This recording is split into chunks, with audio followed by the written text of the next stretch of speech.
Otta lốp của lệnh Ochi. Giờ nó chỉ dùng câu hình hết rồi.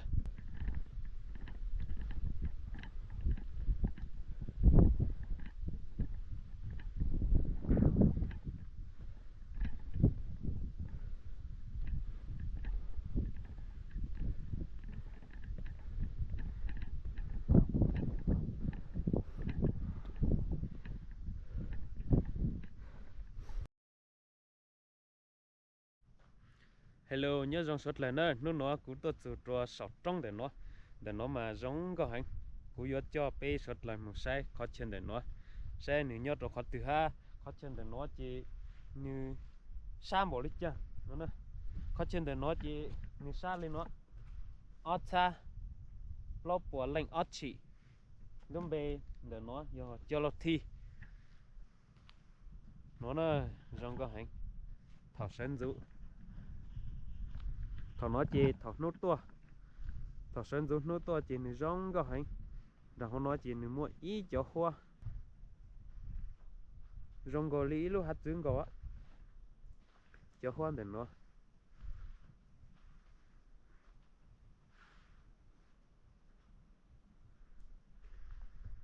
in chỉ để nó cho hoa tặng cho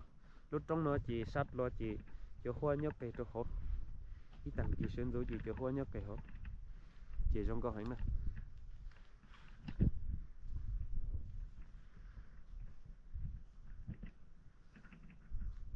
nói giấy đăng ký sơn giúp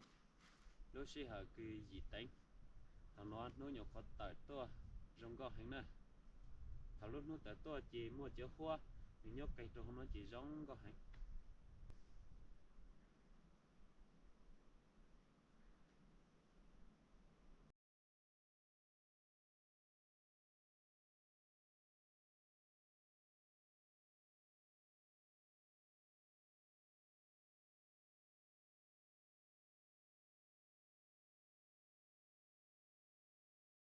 giờ nó chỉ rong có hành hết rồi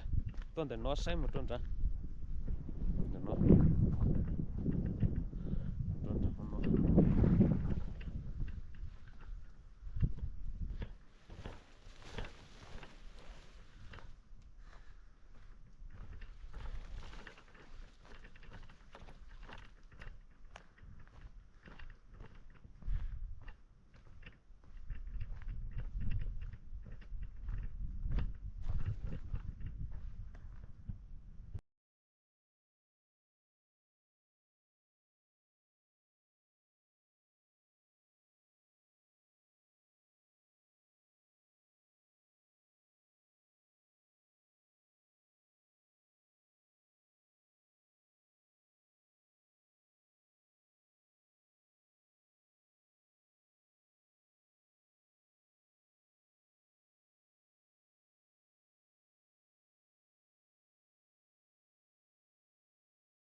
nó chỉ lúc sau mình chỉ lì chơi hết chỉ cũ mình lớn á lúc sau nó chẳng được cũ hành tỏa ha tăng quả sai mà chẳng rong có hay chỉ tao sắm mà nó